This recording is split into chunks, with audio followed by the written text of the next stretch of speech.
good afternoon, good evening to everyone, and welcome to the Mighty Earth webinar, supported by Climate Rights International, which will examine what Prabowo's election means for Indonesia on climate and nature. Thank you to everyone for joining today's webinar. My name is Hans Nicholas Young of Manga Bay, and I'll be your moderator today for today's panel discussion. Before I introduce our expert lineup of panelists, there's a few housekeeping announcements. First, all discussions today will be on the record. And please use the Q&A function for any questions to the panel with your name and organization. We're going to try to get to as many questions as possible. And lastly, if there's any one of you who need interpretation from English to Indonesia, please do the interpretation tab in the Zoom menu.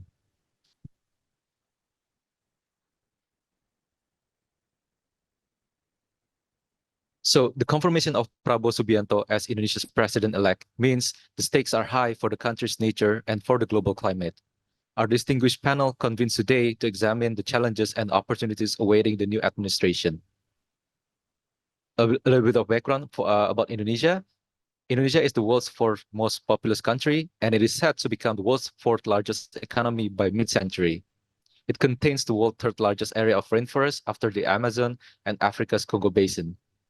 Its forests and peatlands are a major carbon sink, but the country is also the sixth largest carbon emitter on the planet. In terms of deforestation, it has made significant progress in reducing commodity-driven deforestation, with rates reaching record lows in recent years. But it is still the country with the fourth highest rate of deforestation in the world. This deforestation also directly affects the people and wildlife that depend on Indonesia's forests, home to extraordinary and critically endangered wildlife like orangutans, tree kangaroos, and Sumatran tigers.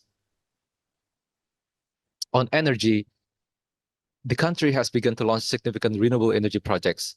However, it still heavily relies on coal, and it is also the only country among the top 10 energy users that is increasing its use of coal. Conservatively, Indonesia's nickel mines have cleared nearly 80,000 hectares of forest to extract nickel, and more than 500,000 additional hectares of Indonesian forests are within nickel concessions, which put them at risk for deforestation. Our panelists will provide context to new research which finds an alarming increase in illegal nickel mining and reveals the deadly impact of the industry on coastal communities. Our panel today is former US Ambassador to Indonesia, Robert Blake, Atina Rizkiana of Indonesian think tank Celios, Andi Mutakin of Indonesian NGO Satya Bumi, and last but not least, Amanda Horowitz of global environmental organization Mighty Earth. Nice to have all of you here. So we're asking each panelist to begin our discussion with some short opening remarks. So I'm going to come to you first, Ambassador Blake. Well, thank you, Hans, and thanks to Mighty Earth for inviting me today, and selamat malam to all of our Indonesian friends. I think the transition from President Jokowi to President-elect Prabowo represents a very important inflection point for Indonesia. On the one hand, the Jokowi administration deserves credit for its progress to reduce deforestation substantially over the last 7 years, with a bit of backsliding recently. And the signing of the Just Energy Transition Partnership likewise marked a major commitment to accelerate the deployment of renewable energy and accelerate Indonesia's overall net zero ambitions. Indonesia also has positioned itself to become the world's low-cost supplier of nickel and move itself up the electric vehicle value chain to produce both EV batteries, but also EVs themselves. But nickel production in Indonesia, mostly by Chinese companies, has had substantial environmental and labor costs. And these in turn have slowed down efforts by the United States and others to conclude a critical minerals agreement that would open the way for US and other companies to export processed Indonesian nickel to the United States and benefit from tax incentives under the Inflation Reduction Act. In addition, Western companies want to be sure that they can power their mineral processing with clean energy, which has been a stumbling block thus far. So the Prabowo government has an important opportunity both to improve environmental and labor standards, but also to accelerate the deployment of off-grid renewables in a way that will enhance the JETP, but also enhance Indonesia's mineral processing aspirations and create good jobs and opportunities for its people. So thanks again. Thank you very much, Ambassador Blake, for your welcoming remarks. And now we're going to have remarks from Mbak Atina. Please, the floor is yours. Okay, thank you, Hans. First of all, thank you for the opportunity. It's been a great honor to be able to be here and speak on behalf of my colleagues at Celios. My name is Atina Rizkiana. I am one of the researchers in Celios, stands for Center of Economic and Law Studies, a think tank organization based in Indonesia. Well, as an independent research institution in Indonesia, we are always striving to maintain objectivity and critical stance towards the government. Honestly, the Prabowo's victory certainly brings its own concern to us. As we all know, he has a rather bleak background, particularly regarding human rights issues, democracies, and also environment. And his character throughout his military tenure until the present does not appear to have undergone a significant changes. And we can see this from the problematic nature of his candidacy process. And also during the time he served as defense minister, the lack of transparency, criticism regarding the procurement of defense equipment, and of course, the food at state programs, which requires a very large scale peatland clearing. Also, unfortunately, like several policies advocated in his campaign, completely failed to reflect any intention to lead Indonesia towards a societal order that upholds democracies, environmentally friendly policies, or development patterns that prioritize the sovereignty of people. The downstreaming industries that he's been echoing throughout his campaign been proven to have a negative impact on the quality of life and economies on the surrounding communities. And this negative impact has started since the nickel mining process begins until, but becoming stainless steel and semi-finished materials for electric vehicles. And therefore, I think events like this are very important for us as a CSOs and also as a broader community to continue voicing a concern in this case through our research on a much larger scale. We believe that among the steps that can be taken to respond to the government, at least in the next 5 years, establishing a strong networks and collaboration is a worthy endeavor. This is in order to exert more pressures, both at the national and international level, and to form policy watchdog front, if I might say, for the democratic climate as well as for environmental justice in Indonesia. Thank you.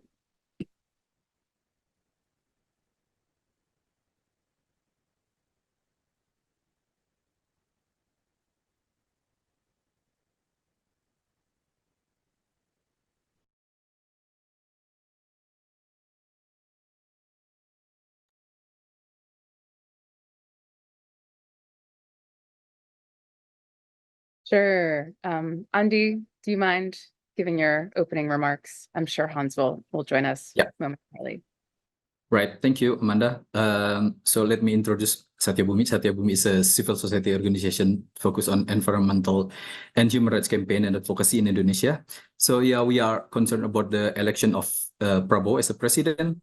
And we saw that the program document had notes that were important for us to criticize, including the first, Prabowo strongly encouraged the downstreaming of mining goods in Indonesia, right? This is done with the economic consideration, but we see that this practice actually destroys forests and biodiversity areas. Second, we see Prabowo ambition to reduce dependence of fossil energy and have a new renewable energy program. However, this then gave rise to plans to increase consumption of palm oil as biofuel. So it will actually increase the expansion of new land and deforestation is in the future. But we still hope and urge that what will be done in the next government must have a positive impact on the climate and the environment. Currently Satya Bumi and also with the another allies NGOs in Kalimantan and Sulawesi do the several advocacy and campaign to save the environment. We can say, for example, at least two big issues that we can show to you about. The first is PT Mayawana Persada. This is the pulp concession in Mendawak landscape. It's important area for biodiversity, peatland, and even on orangutan habitat. Mayawana Persada concession around 20,000 hectares of forest was cleared inside the concession from 2016 until 2022, and another 20,000 hectares of forest was cleared in only 2023. Existence of the deforestation here again shows that the critical situation is still ongoing. Mayawana Persada even also violated the right of local Dayak people, that sacred forests. Another cases that we can show is about problem with the nickel mining in Kabaina, right? This is the small island where the Bajo tribe is located. They are nomadic tribe that lives on the sea, but the existence of the Bajo tribe on Kabaina is starting to be threatened due to the mining which pollutes the environment. Government still pay little attention to them and instead support the companies. Yeah, that's what I can say to you. Thank you. Thank you very much, Mas Andi, for the remark. And we're going to hear more about the situation in the island where the Bajo tribe lives later in this webinar. And last but not least, Amanda, please, the time is yours. Yeah, thank you, Hans. So hi, everyone. I'm Amanda Hurwitz. I'm a senior director at Mighty Earth, where I run the forest commodities team. Mighty Earth works around the world to tackle some of the biggest challenges facing our planet, fighting deforestation and decarbonizing heavy industry, as well as restoring and conserving ecosystems. As you may have heard today, we're releasing a report about nickel entitled From Forest to Electric Vehicles. It quantifies the environmental impact of this industry, including illegal deforestation. But most importantly, it offers solutions, and the opportunities for improvement are many. But as Bob shared and Tina and Andi have talked about, I wanted to take a step back and talk about the big picture context for forest and climate in Indonesia. As Hans mentioned, as Bob said, there's been a massive decline in commodity-driven deforestation. And government has tried to do some positive things to incentivize electrification and bring clean energy, especially through JET-P. But on the other hand, there are serious threats. We see rogue companies, like Andi talked about, Mayawana Persada, undermining forest policies that have contributed to an uptick in deforestation recently. And Indonesia is the only country among the top 10 energy users who's increasing its use of coal. Many of these issues are heavily influenced by private sector policies. So international users and financiers of commodities and transition minerals alike set the market conditions that determine whether forests are protected or clean energy is used. But ultimately, the government has enormous sway over the fate of Indonesia's nature and climate. So case in point, the case that Andi mentioned, Indonesia's largest deforester, Mayawana Persada, Alas Kusuma, this concession has destroyed an area twice the size of Washington, D.C. Imagine a city totally wiped out. Now imagine two of those. These are forests, as he said, home to peat, orangutans, indigenous communities. Luckily, a number of private sector companies have discontinued sourcing. We at Mighty Earth, we have filed an FSC complaint, but it's only when the government stopped in with a letter that this company has seemingly thus far stopped the bulldozers. Letter came out maybe 2 weeks ago. So the big question, does the new government, the Prabowo government, recognize that Indonesia's future is in providing sustainably produced products to markets that the market wants, or does the government go backwards more than a decade to the bad old days? That's I think the question on the table. Indonesia has solved problems. They can do so before, but we'll see what happens. Thanks, Hans. Thanks for everyone for your opening remarks. And now I'd like to move right into our discussion today, and where I'll be directing questions to our speakers as we have a lot of ground to cover. So first, before we discuss about what Prabowo's presidency means for the environment, I think it's better for me to start with asking about your thoughts on the environmental record of Jokowi's administration as we are entering the last few months of his presidency. So I think this question is for all the panelists. Perhaps Ambassador Blake wants to tackle this question first. How do you assess the environmental record of Jokowi's administration? Yeah, thanks, Hans. I'd say, as I said in my opening remarks, I give the president and his team generally good marks. I mean, they've taken some very, very important decisions to reduce deforestation, as documented by the World Resources Institute and others. And obviously, we hope that continues. And likewise, I think the signing of the Just Energy Transition Partnership to accelerate the deployment of renewable energy and over time reduce their use of fossil fuels is going to help Indonesia, but also it's going to help provide jobs, clean energy jobs for Indonesians. And as we've seen in places like India, that can be a significant source of jobs, and we're seeing that as well in our own country. So I think all of that is to the good. As previous speakers have mentioned, there are quite serious concerns about both the environmental and labor standards of some of these nickel projects, particularly the illegal ones, but even the ones that are run by the Chinese. And so I think it's very, very important for Indonesia to improve those in the next administration, because I think that will help encourage more investment, particularly by Western companies, certainly by US companies. And that will in turn enhance not only mineral processing, but also more broadly help with all of the JETP objectives. Thank you very much, Ambassador Blake. So obviously there have been significant progress in terms of reducing deforestation made by Jokowi's administration, as you mentioned. But I'm wondering if any other panelists also share the same concerns about the environmental and social impact of the downstream development in Indonesia. Perhaps, Mbak Atina, perhaps you want to tackle this question. Do you also share the same concern about the development of the? Okay, and unfortunately, maybe my opinions are slightly different with Mr. Bob. I would say Jokowi's periods are marked with massive infrastructure project. It spans from highways, airport, economic facilities, and even the new capitals. And along with a large number of projects, more natural resources are being sacrificed. I'm afraid that this will threat to situations where more deforestation is increasing, and so does the disasters that follow, such as floods, landslide, and increasing pollutions. Whether it will become a serious threat for societies, especially for the impacted communities.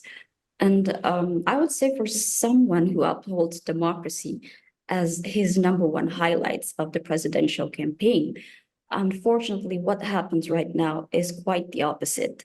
We are served with a concerning situations in terms of the shrinking civic space. And again, unfortunately, criminalizations has become a classic weapon to make sure that the policies went undisturbed. And this target not only activists, but especially indigenous people, local communities, and the affected residents.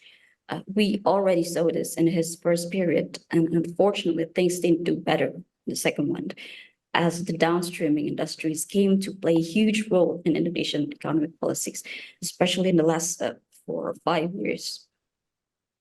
The environmental degradations, the losses of biodiversity, the escalations of agrarian conflicts are becoming more and more inevitable.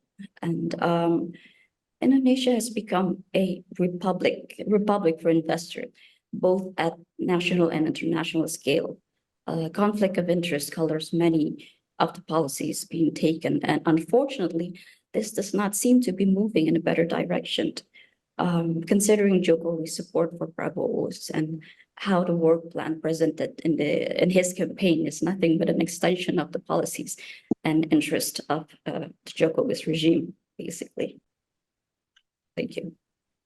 Thank you very much, Batina. So it seems like you have a differing opinion from Ambassador Blake, particularly in terms of the eroding civic space under Jokowi's administration.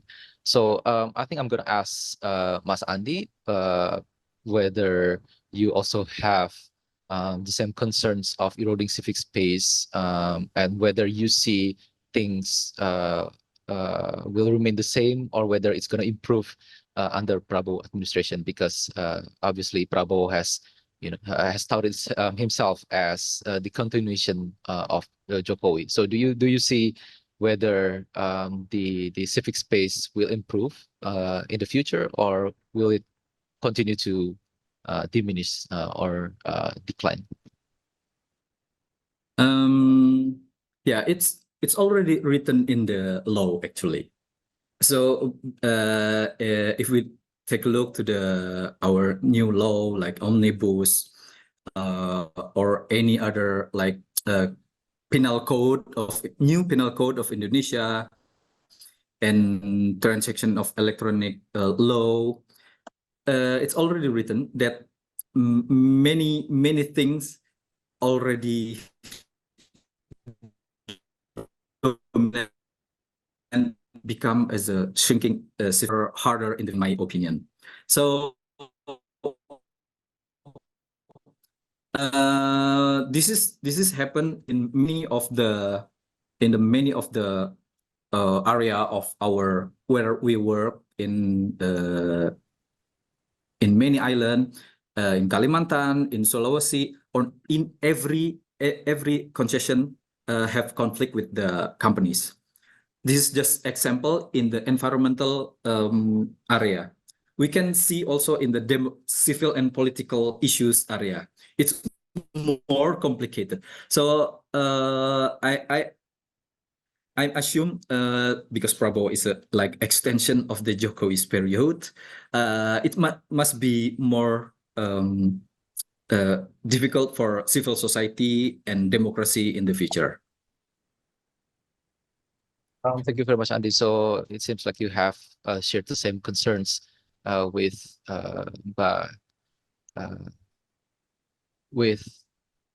Batina about the shrinking civic space in the future. So I'm wondering if there is a room for the civil society to keep playing a role in advocacy in protecting the environment. So perhaps Amanda, do you think how do you think the civil society can still play a role in protecting the environment in Indonesia? Maybe before I answer that, I would like to go back to this idea of Western investors, because I think, it's a double-edged sword, but I think we saw during the palm oil days that Indonesia wanting to sell to international markets really can play a positive role. I think investors were a large reason that we saw all of these palm oil traders adopt these no deforestation and human rights commitments. I think with nickel, you see a similar dynamic. And so I think I just want to highlight that having outside investors in Indonesia can play a positive role. It doesn't mean it always will, but I think it provides, historically, at least an opportunity for some hope. But I was actually wondering, Bob, what you think about civil society and space in Indonesia. I think you've had a long history working here, and I think you've probably seen many cycles of this. And perhaps you could offer some words of wisdom to all of us who are, quite honestly, I think very concerned. I think we see the Jokowi administration as mixed. At the moment, maybe we're looking at it somewhat nostalgically and looking at some more of the good. But would be very interested what you have to say.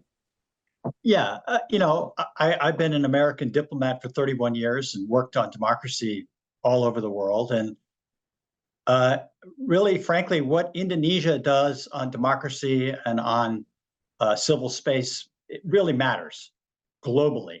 At a time when Freedom House and others have documented I think, 18 straight years of decline in political freedoms around the world, Indonesia stands out as the world's largest Muslim majority democracy and a country that has made a largely successful transition in 1998 from an autocracy to a multi-party democracy, where the military, for example, is under civilian authority. I do think the space for civil society has eroded under President Jokowi, as it has in many countries, unfortunately. And so I hope that President-elect Prabowo reverses that trend. NGOs, a free press, and civil society more broadly play an important role in any strong democracy. And you know, the democratic opening that we've seen in Indonesia over the last 25 years, I think has been an important part of the stability that has underpinned Indonesia's growth and has underpinned a lot of the investment that Amanda just talked about. You know, we've talked about the important programs that President Jokowi has launched to ensure a just transition out of coal and fossil fuels. Civil society is going to play a very, very important role in aggregating and representing the views of local communities and other stakeholders in those processes.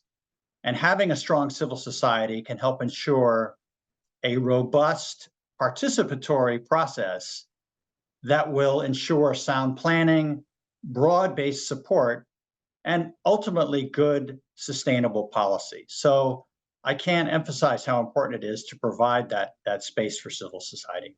Thank you. Thank you very much, Ambassador Blake, for sharing your insights that you gained from your experience as a diplomat in Indonesia.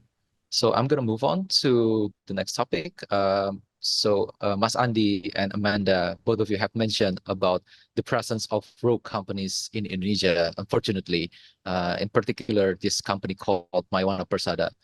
Perhaps Mas Andi or Amanda, maybe you can share more information on the situation surrounding this company. And also, I heard that recently the Environment and Forestry Minister, Siti Nurbaya, issued a stop work order against Mayawana Persada. So perhaps you can share more insights on that and whether that action can be reversed under the Prabowo administration.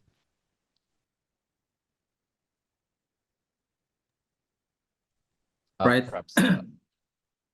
I'm first. Okay. So yeah. So since 2024, the clearing of the forest in Mayawana Persada is still ongoing. So in early 2024, Mayawana also created a staking line.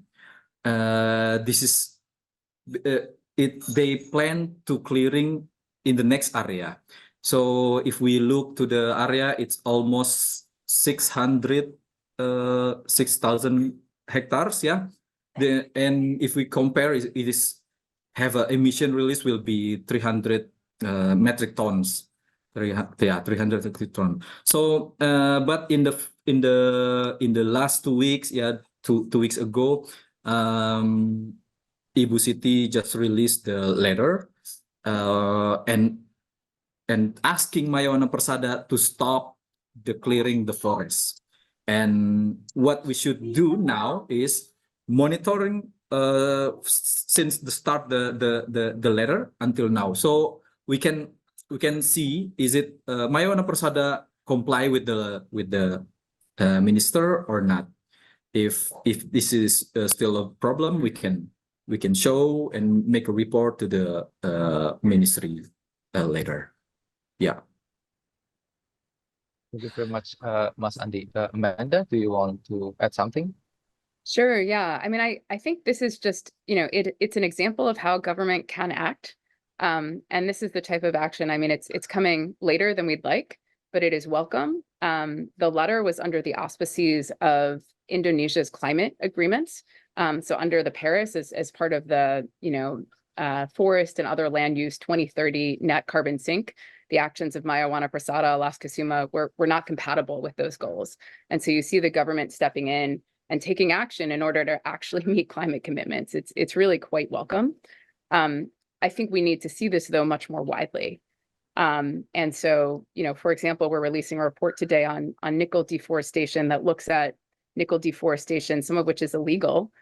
These are companies that are clearing without permits in production forest, and then they're clearing their strip mining in protection forest. It's my understanding that, there were some companies that were legacied in, but that's no longer legal.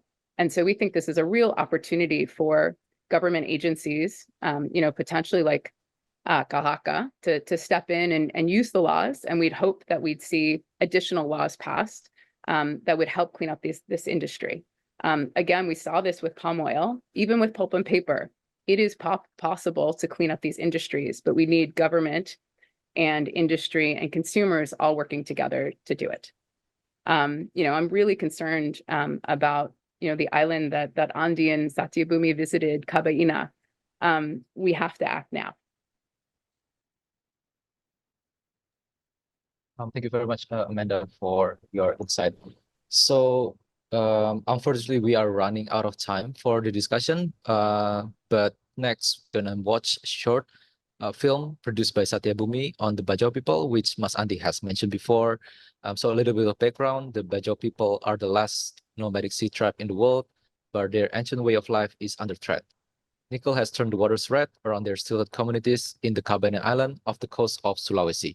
So far, 3 children have drowned and many more suffer blistered skin from the contaminated waters. Please, can perhaps somebody...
A powerful film there by Satyabhumi.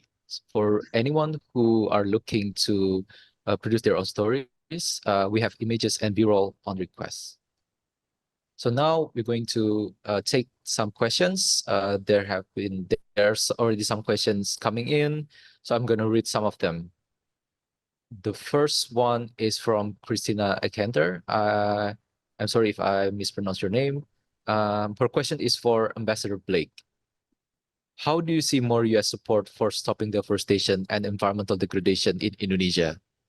Will the US expand the Forestry Act and adopt regulations similar to the EUDR to stop imports linked to legal and illegal deforestation?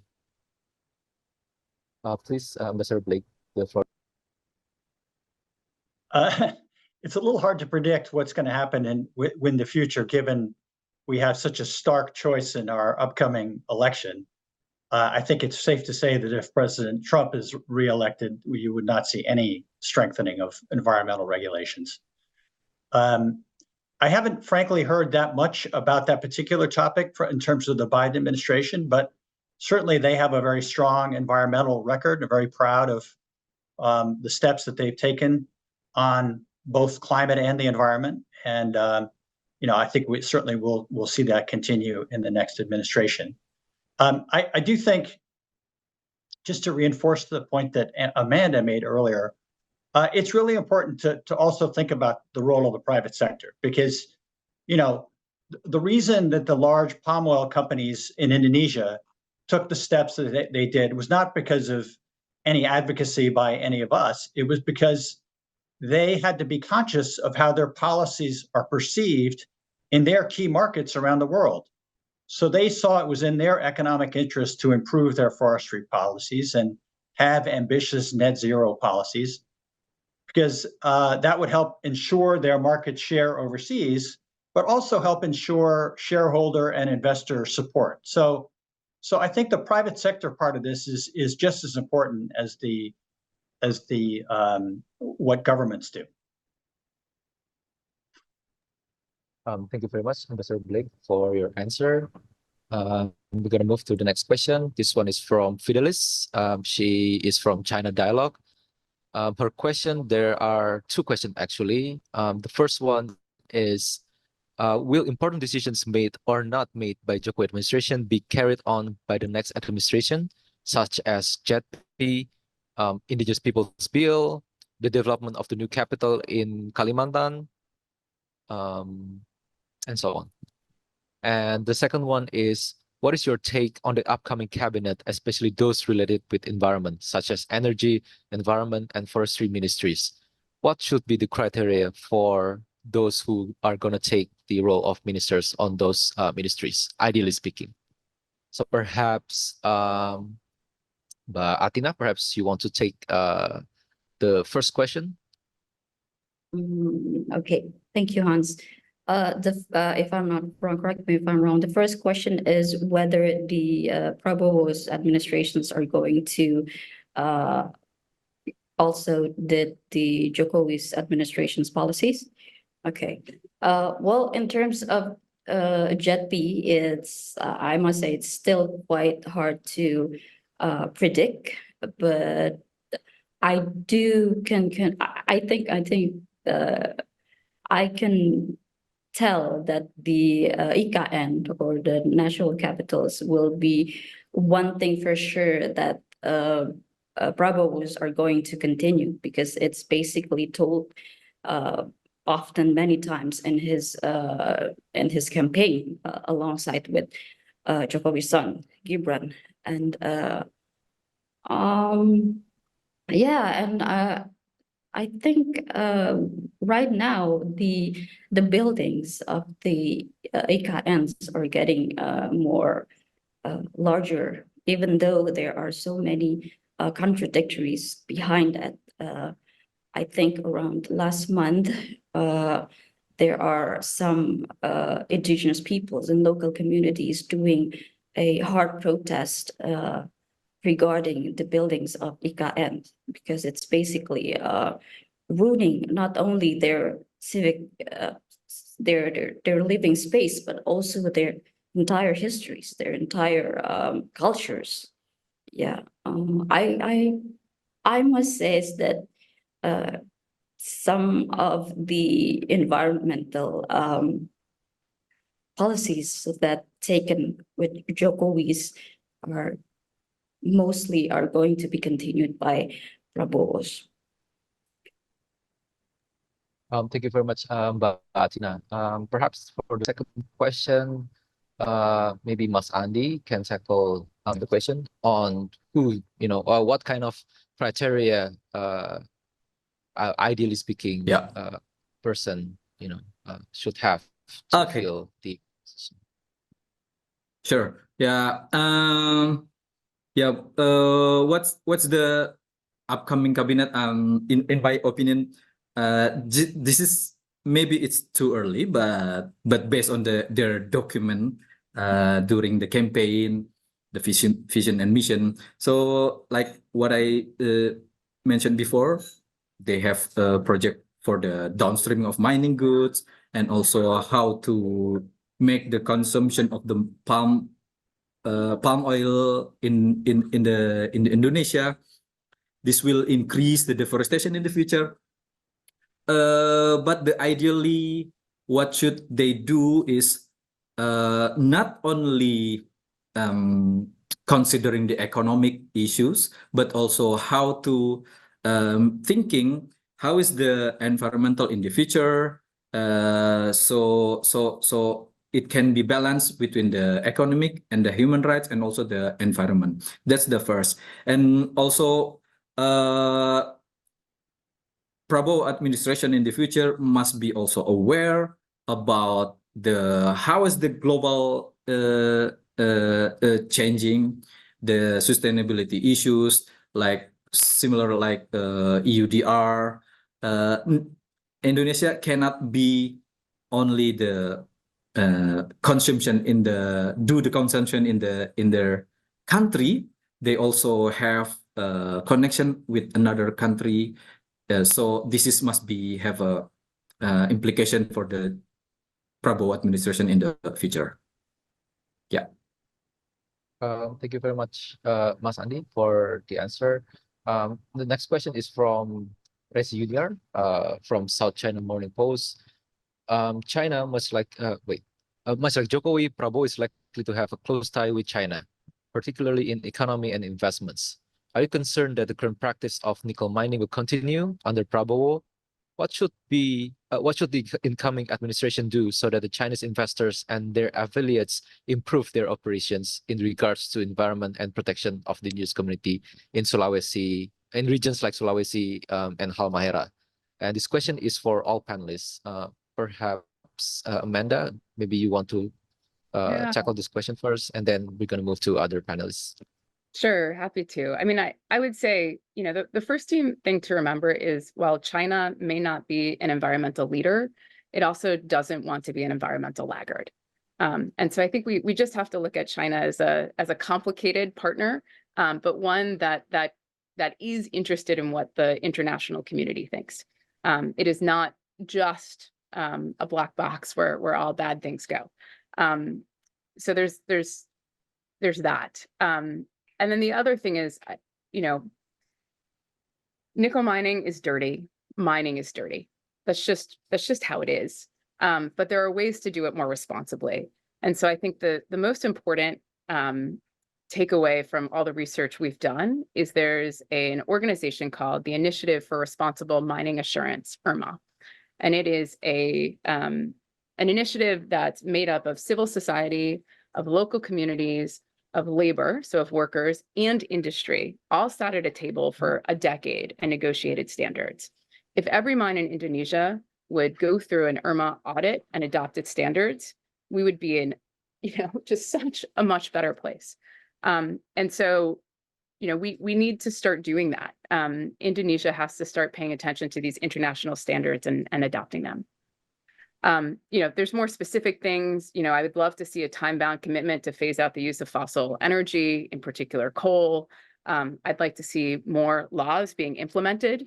There needs to be more disclosure. But I think the message is that Indonesia has solved seemingly intractable problems like deforestation for palm oil. I really think Indonesia can also clean up its nickel supply chain if it has the political will to do so. Can I comment on that too, Hans? Sure, go ahead. I would just say that I agree that China is gradually improving its environmental policies. It's come under a lot of criticism for supporting, for example, fossil fuel development in the Belt and Road Initiative. And you're seeing more support now for renewable energy projects. And likewise, I think the Indonesian government should not be shy about enforcing stronger environmental and labor standards on Chinese projects. China does these things not as a favor to Indonesia. They do it because it's in their own interest to do that. And I sometimes worry that our Indonesian friends worry that if they impose environmental and labor standards, that the Chinese will go away. The Chinese are not going to go away. They need these projects for their own industries. And so, this is an important thing for Indonesia to protect its own interests by ensuring higher standards. And the other point I would make is that a lot of people are worried here in the United States about China and Chinese companies locking up the electric vehicle supply chain and the mineral supply chain. And they would like to do more here in Indonesia and have American companies and European companies come in. So if Indonesia does improve these environmental labor standards, it will help a lot to encourage diversified sources of investment from the US and elsewhere. So there are a lot of positive benefits that could come out of higher standards, and Indonesia shouldn't be shy about enforcing those. Thank you very much, Mr. Blake. We unfortunately we only have less than 10 minutes for our Q&A session. So if our panelists can keep their answers short and concise, I'd really appreciate it. So the next question is from Robin Hicks from EcoBusiness. Can anyone on the panel give a prediction on what the Prabowo administration will mean for the nickel mining industry in Indonesia? Will it be an extension of Jokowi policy? And can Prabowo be expected to hit any of the recommendations mentioned in the report? For example, like mine degraded land, etc. Perhaps maybe Amanda, you want to take this question first? Yeah, I mean, I think, what Ambassador Blake just mentioned is we really hope that the Prabowo administration does listen. What I would say, though, is, it's not just Indonesia that needs to demand this, it's the EV automakers. They are the customer. If they insist on zero deforestation and zero coal, they will get it. And so I think we need to see them step up as well. Thank you very much. Maybe Mbak Atina, do you want to add something to this question? I'm sorry, can you repeat that fast, the questions? It's a bit like... Sure. So maybe can you give a prediction on what a Prabowo administration will mean for the nickel mining industry in Indonesia? Will it be an extension of Jokowi policy? And can he be expected to hit any of the recommendations mentioned in the report? Well, first of all, I would say yes. Prabowo is I would say he has a lot of interest in the nickel mining industries as well as his next administration. So I would say, and again, it's also being told over and over again in his campaign. And while, unfortunately, during the conducting research and while observing his movement during the campaign, we can't confirm if there's any people close to Prabowo that might have a good influence for his policies regarding the environment. What we can confirm is that the people close to him are groups of businessmen, conglomerates, and officials who are notoriously have many interests, both economic and political. Yes, so I'm afraid that like the two working programs that often promoted, which are like downstreamings and free lunches, have many implications for their interest. So, but I really hope, just like Mr. Bob and Amanda also told, that yes, we do. Indonesians need to have a stricter move in the standards of the ESG standards, and also we must have a stricter network and solidarities, not only among CSOs, also with media's local government, because we know that right now it's being very centralistic and the authorities of local governments are being weaker. So and we know that they also have this concern regarding their regions. Also, we need more to listen with labor unions also. And mostly we have to listen more from the indigenous peoples, local communities, and impacted residents. I think, yeah.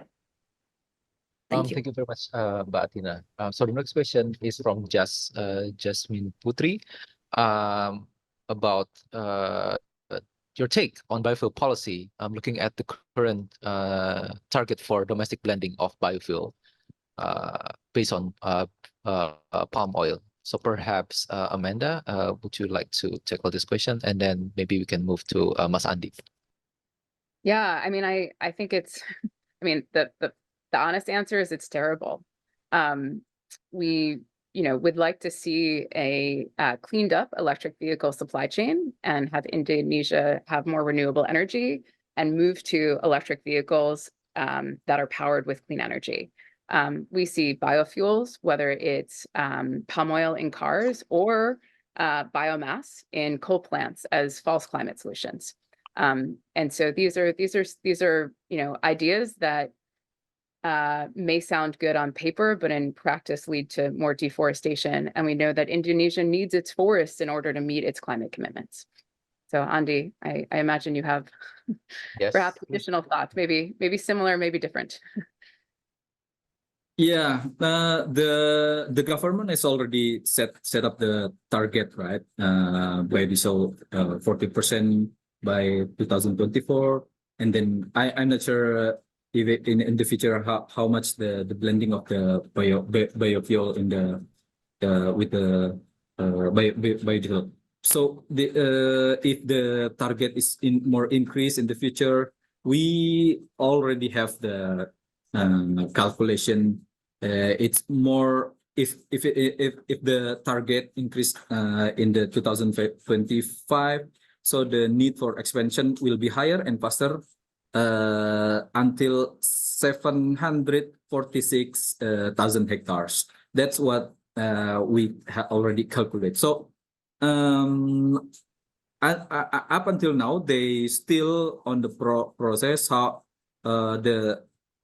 because the problem is palm oil is only the resource, so that must be changed in the future. Yeah. Thank you very much, Mas Andi. I think we can still take one more question. This one is from Nurfika Osman. So if Prabowo invited you to get insights on what holistic strategy for a more sustainable development in Indonesia for the next 5 years that embraces environmental and economic components, what would you advise to him? Perhaps each of our panelists can take this question as a closing remark as well. Please, maybe Ambassador Blake, maybe you can start first. Sure. Well, first of all, I'd advise him to choose strong, experienced, technocratic leaders to lead both the Ministry of Environment and Forests, but also the Ministry of Energy and Mining, because Mr. Prabowo is likely to have a very large cabinet, and there will be a lot of temptations to bring in political allies, and many of them will want to fill cabinet positions. But I think these two positions, it's very, very important to have technocrats with experience and who are going to be reassuring both to the Indonesian people, but also to Indonesia's many friends around the world that care about all of these issues. So that's the first thing. And then, as I've said, I think President-elect Prabowo should see this as an important opportunity to improve environment and labor standards, and understand that that is not going to be in any way detrimental to Indonesia's interest. On the contrary, it's going to help advance the Just Energy Transition Partnership. It's going to help advance more investment into the nickel processing, and it's going to be done in a way that will ensure wider community support, less environmental pollution, and overall just more sustainable policy. So I try to look at this as a really important positive opportunity for the president. Thank you very much, Mr. Blake. Mbak Atina, please. Okay, so I think first of all, if there's any chance, I would tell him perhaps to be able to listen more of the voice of the grassroots communities, the voice of activists and CSOs, the voice of scientists, and to react according it. Because the science didn't lie, and we did research, and there's so many negative impacts happening in the downstreaming industries, the mining industries, and to him to be able to listen more among the people, not only talk to the somewhat investors, are really crucial things for him to do. Yeah, and it also connect to our hope that on the next 5 years there will be no shrinking space and whatsoever. Yeah, I think that. Thank you. Thank you very much, Mbak Tina. Mas Andi, please, the floor is yours. Oh, sorry. Yeah. The Prabowo government must review its downstream policies and their ambition for using palm oil as a biodiesel in the future, the blending, yeah. And don't let Indonesia's policy related to renewable energy actually be counterproductive and become as a false solution to the climate and environmental crisis. And the last is we need Prabowo also to maintain the democracy well, keep the democracy well in the future. So we can more discuss regarding the how to improve the environmental in Indonesia. Thank you very much, Mas Andi. And last but not least, Amanda, please. Yeah, I mean, I think our panelists have captured it, but it's, listen more, make sure civil society has a seat at the table. Civil society is helpful, including media. I mean, media asks really important questions. I think Andi has talked about some specifics, and Ambassador Blake, I mean, Indonesia can solve problems. We know that Indonesia has done that before, and it's in Indonesia's interest to do so. And I would just echo that idea that Indonesia has many expert conservation leaders who could drive the country's continued leadership on the protection of nature. And appointments like the Ministry of Forestry, of Environment and Forestry are a great opportunity to signal, in Prabowo's early days that Indonesia is not reversing course on progress.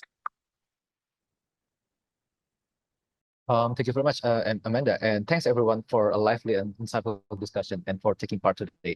Unfortunately, we are sorry that we couldn't get to all the questions due to time constraints. A full recording of today's event and a transcript will be made available to all attendees. If you have any further questions, please don't hesitate to reach out to Carol Mitchell or Sydney Jones in our comms team. Contact details are on the screen. Before we end the seminar, I'd like to remind you that there's a poll in the chat. So if you could take a look at it, we'd really appreciate it. Thank you again for joining. Thanks, Hans.